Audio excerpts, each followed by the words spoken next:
Well, hello, everyone. My name is Annika, and I am excited to be here on the DAO and community stage this afternoon to talk about making decisions in a DAO. I have been with the project Gitcoin for about a year and a half now, previously served as a workstream lead. I'm now working as a steward with the project, and so this kind of comes from the lens of both a full-time contributor and then also an external steward to the project. I was telling my mom about this talk the other day, and she asked me to describe it to her. So I walked her through what I was going to talk about, and at the end, she played it back to me, and she said, okay, so it's kind of like making decisions when nobody's in charge. And I was like, yeah, thanks, Mom. So alternate title, making decisions when nobody's in charge. Here we go. So everybody who's anywhere around DAOs or crypto Twitter knows that DAO governance and decision-making has become an absolute meme. There is meme after meme, shout out Eli, after meme, after meme, after meme about DAO governance, how much of a mess it is, and how hard it is to make decisions.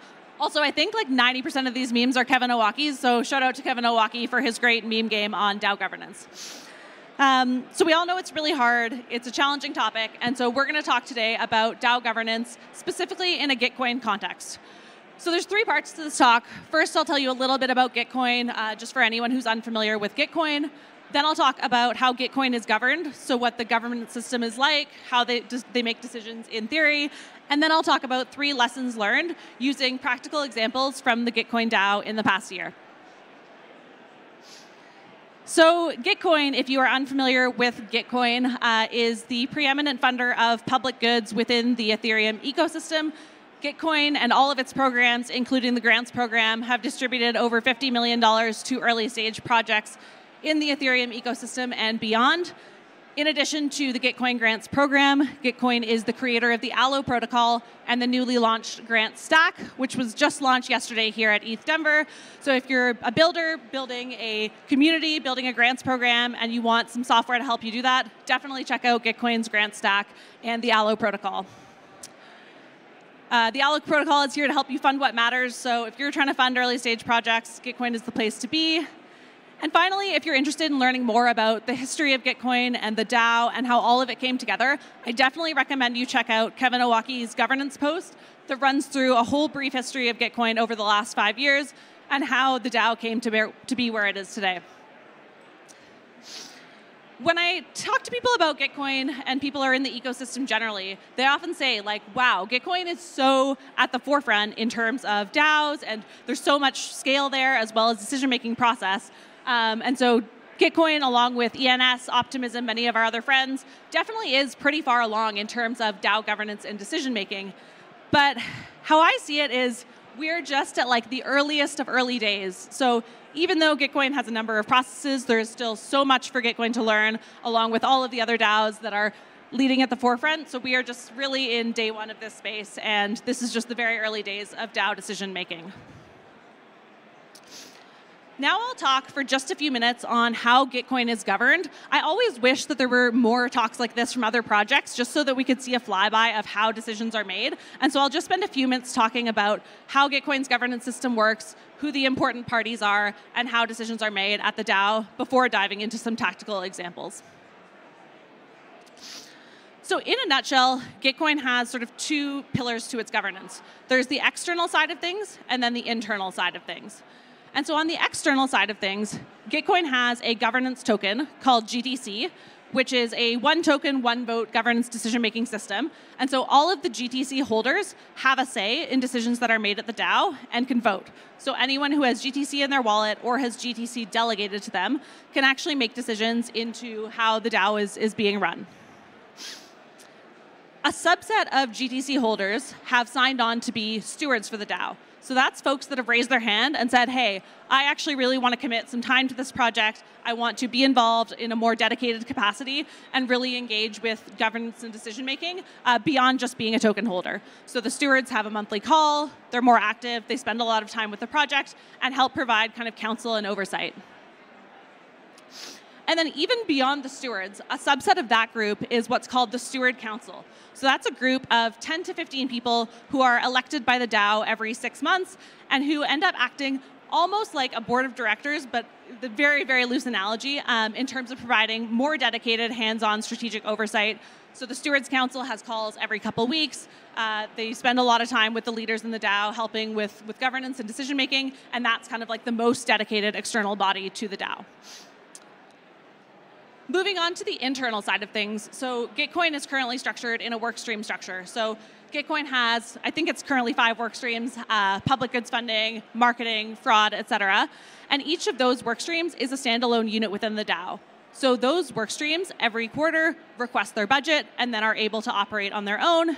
And each of those work streams has 1 or 2 work stream leads who serve as sort of the main public-facing leaders of those work streams who end up delivering the budget requests and basically who represent the work stream to both the DAO and the broader community. And then that group of internal folks who are the work stream leads forms a forum called CSDO, which stands for Cross-Stream DAO Operations. And you can kind of think of that very loosely as the executive team of the DAO.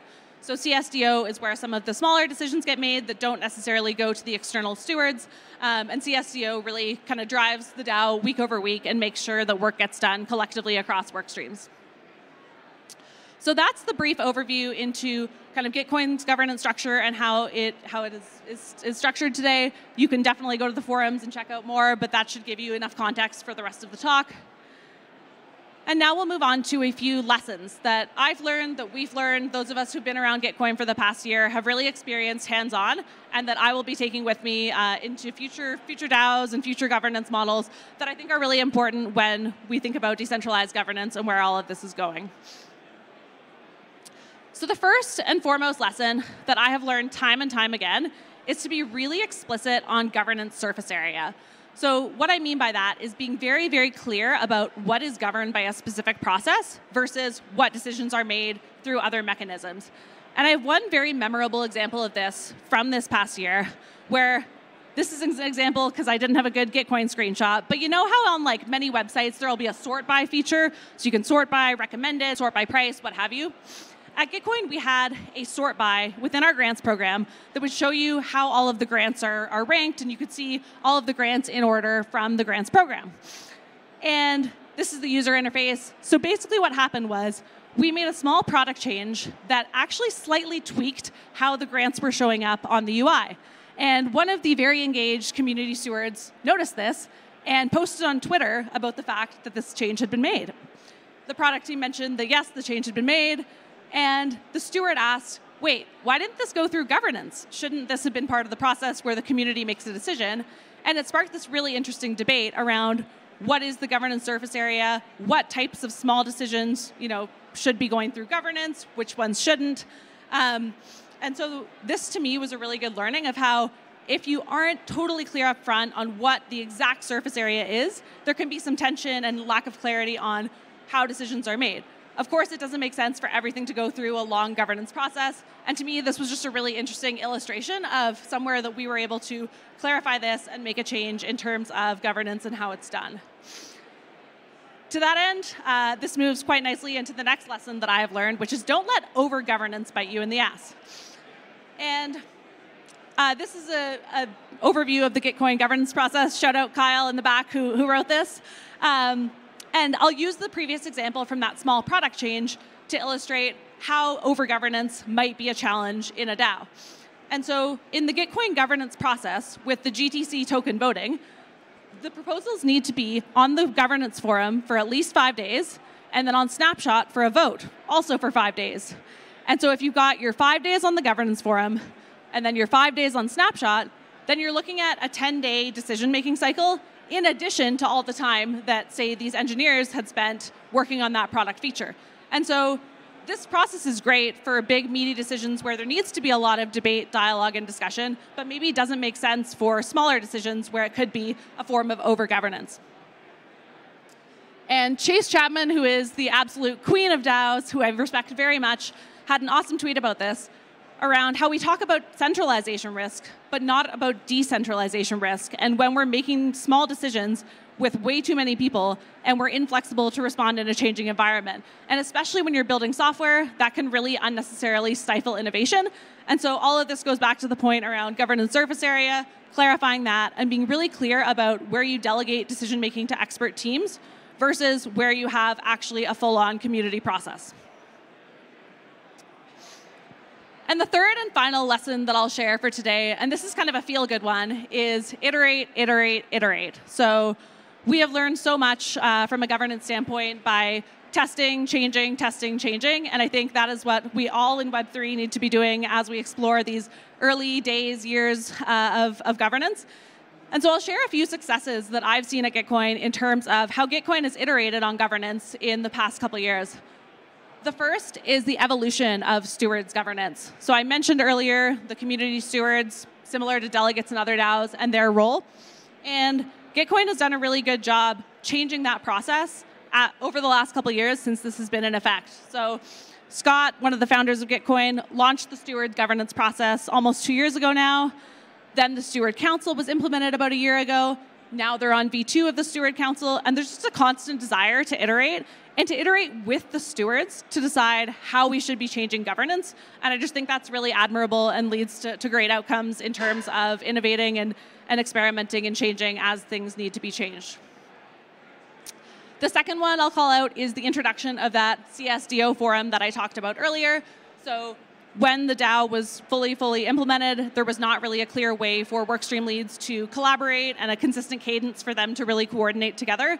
Early last year, the team introduced this cross-stream DAO operations forum, which was able to get a lot more cohesion to the DAO. So just another example of iterating on governance and good outcomes coming about.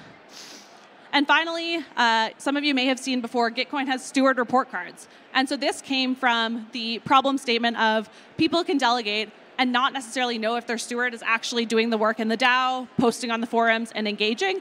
And so you can go to daostewards.xyz and see for any steward that you have delegated to, or any steward at large, how much they're actually putting their money where their mouth is and engaging within the DAO. And even these cards, which have been around for several months now, have been iterated on, and it's just some really awesome data in terms of how people are showing up in the DAO. So that's all I have in terms of the lessons for today. I also wanted to share a couple of resources as a governance nerd that I have found really helpful for any of you who are navigating this in your own DAOs.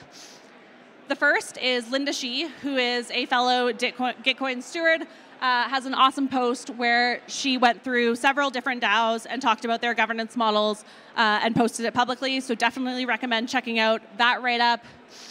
Our friends at Metropolis and Other Internet ran an awesome governance learning forum last year, which you can check out and see all of the notes from. I really hope they do it again this year because it was such a great event for operators in the space to come together and talk about decision-making in DAOs. And finally, just yesterday, Justine, one of our friends at the Optimism Foundation, launched her new public good, which is the Collective DAO Archives, where, in her words, she's gone through thousands and thousands of DAO governance posts so that you don't have to, and written up kind of timelines of different DAOs, new decision-making structures that they have implemented, and it's just a really good summary and public good for those out there who are looking to learn more about DAO governance. So that's all I had for today. Thank you so much for coming. GM, everyone, have a great rest of your conference, and I'll see you soon.